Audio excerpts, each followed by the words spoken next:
You know, I knew nothing really about the Salvation Army before I came here. I mean, I knew what everybody knew. Bell ringing, Christmas time, that was really it. I never had a sense of the community involvement. You can't walk around this place and not see and feel Joan Kroc's vision.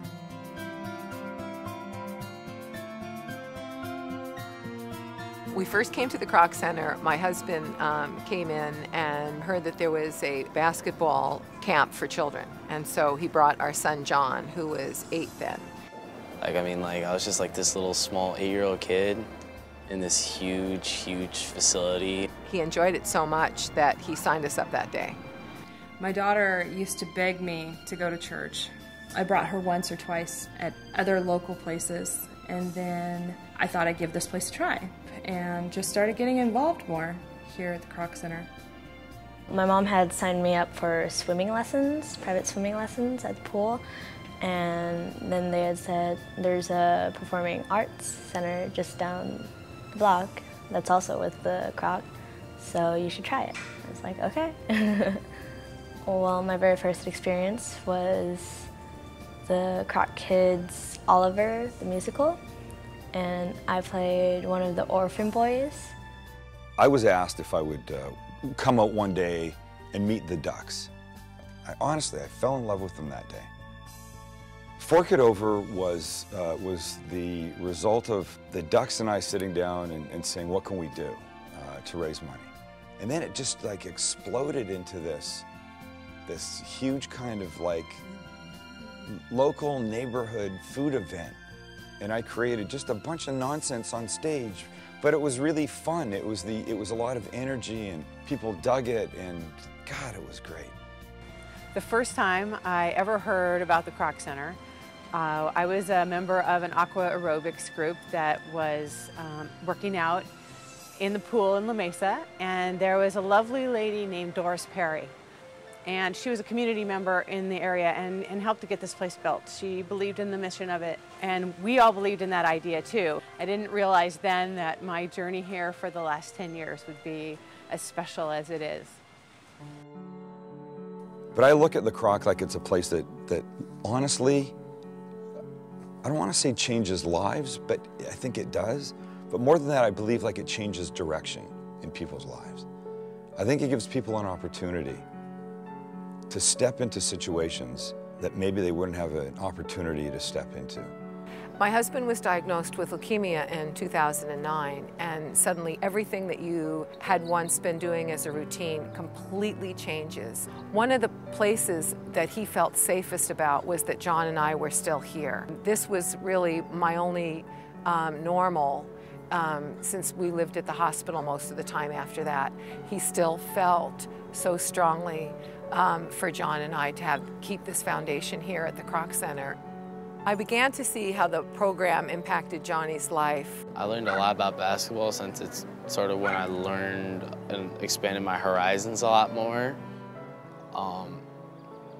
It taught me a lot of life skills. It's just an incredible gift. It's a miracle, and I'm just grateful that we have this place here.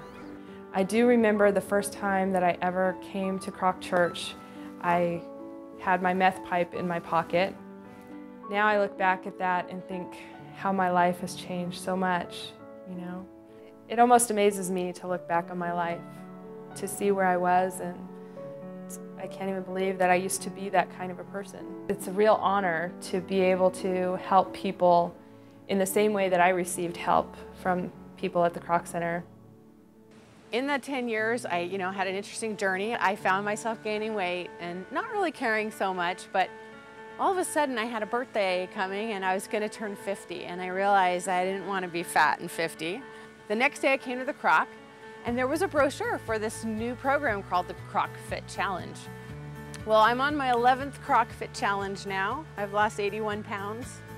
And better than that, I'm healthy and happy with my body and my ability to do things, and that's a direct result of this place. I think the Kroc Center really led me to believe that I can do anything that I want in my life. And every time I came here, they'd be like, just go for it, Kehlani. And so now I do. It comes down to a letter that a mother or parent has written about what it meant for their child to take advantage of a program that they didn't think they could be part of.